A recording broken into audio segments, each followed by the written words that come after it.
For many people, tattoos are a sign of expression, an outward representation of who they are. But for some, tattoos act as camouflage, hiding what's underneath in a process called medical tattooing. Medical tattooing falls under the category when we're actually addressing when there's trauma that has occurred to the skin, and we're using tattooing techniques to either regenerate the tissue or to offer corrections to the skin, if that makes sense. So it'd be in the case of like if someone had surgery and they're left with a bunch of scars, we can work on those scars to either regenerate the tissue or we can camouflage it if there's a lack of pigmentation so that it makes it look like it's the same color skin tone. That's Shayna Irish, a licensed and certified permanent makeup artist and medical tattooist. She owns Skin Studio, a hyper-realistic enhancement shop in Chicago, Illinois. Many of her customers are women wanting to cover up scars from breast surgery or liposuction. They come in and I work on their scars so that they become more invisible. Because a lot of women, unfortunately, are left with really massive scar tissue after they get those types of surgeries. When you have those types of surgeries and someone is healing, there's a tremendous amount of tension that is placed on that scar tissue. And a lot of times the doctors don't really give very, very good advice of how to really take care of the skin in that stage to help ensure that you don't get these big, massive scars. Unless you're just really, really lucky that you had an absolutely phenomenal surgeon or your skin is just not prone to a lot of scar tissue. So most people are going to have skin that's kind of starting to stretch apart as it's trying to heal back together, leaving them with wider, more elastic scars than expected.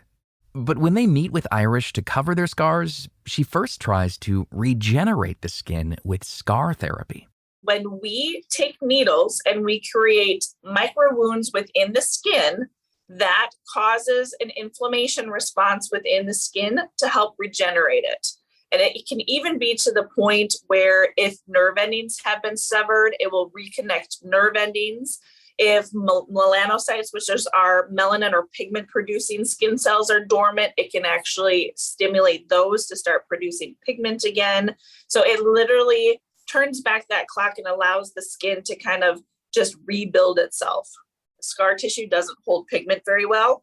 And I always want to give the person more of a permanent solution instead of a temporary fix. And though much of Irish's work focuses on these women, her career in medical tattooing didn't start here. She initially focused on helping breast cancer survivors by recreating what had been taken away during their mastectomy surgeries, their areolas. It was her mom's own battle with breast cancer that inspired Irish's career. She went through a double mastectomy, and it was during her recovery and reconstruction that was my first introduction to areola tattooing. And I thought it was just the coolest thing ever. But then once I started researching and really looking into it, I quickly realized that it was really the most advanced type of tattooing that you can do, simply because you're rarely working on healthy skin. And so that's where that real difference of medical tattooing versus cosmetic or traditional tattooing comes into play. Because a lot of times we're working on, like I mentioned, scar tissue, but for breast cancer survivors, you can also be working on radiated tissue. And so that kind of changes everything of how you have to treat that tissue, because it's just not the same as just working on regular healthy skin. Her research revealed that areola restoration requires years of regular tattooing experience before she could even begin specialized training. So once I had already been tattooing, I think I was probably about 6 years in, actually. I actually trained with 2 physicians from Poland on how to do their specific techniques for scar work and then their areola techniques. Unfortunately, a lot of women don't realize this form of tattooing requires so much education. Irish says she often gets clients who first went to a regular tattoo artist instead of a trained specialist.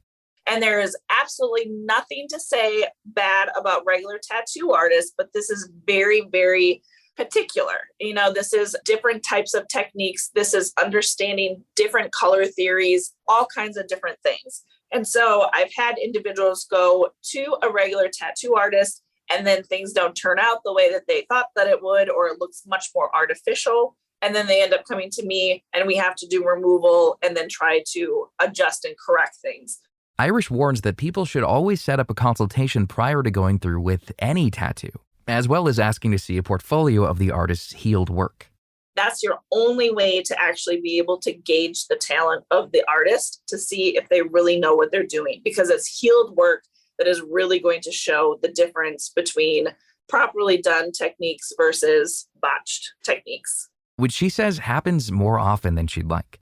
Usually in those circumstances, the artist is thinking that they're doing the right thing, but unfortunately it's just not. So yeah, there's just so much more that comes into, especially for areola, because even that skin is contractive, right? So it contracts and relaxes.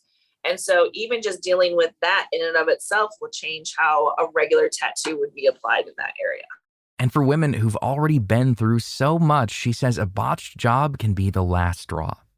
While areola restoration might seem purely cosmetic, Irish argues that it helps breast cancer survivors regain their sense of identity as women.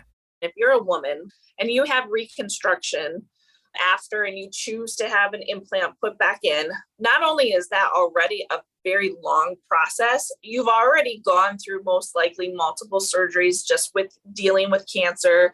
You probably have had to have radiation or chemotherapy. So these are already women that are probably years into a process. So you finally get to the point where you get to have reconstruction and you're left, unfortunately, with patchwork looking breasts.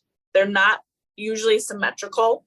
They're not usually the same skin tone because they'll take skin from other areas of the body and use it as a skin graft. Which, Irish explains, can ruin any chance of natural looking breasts.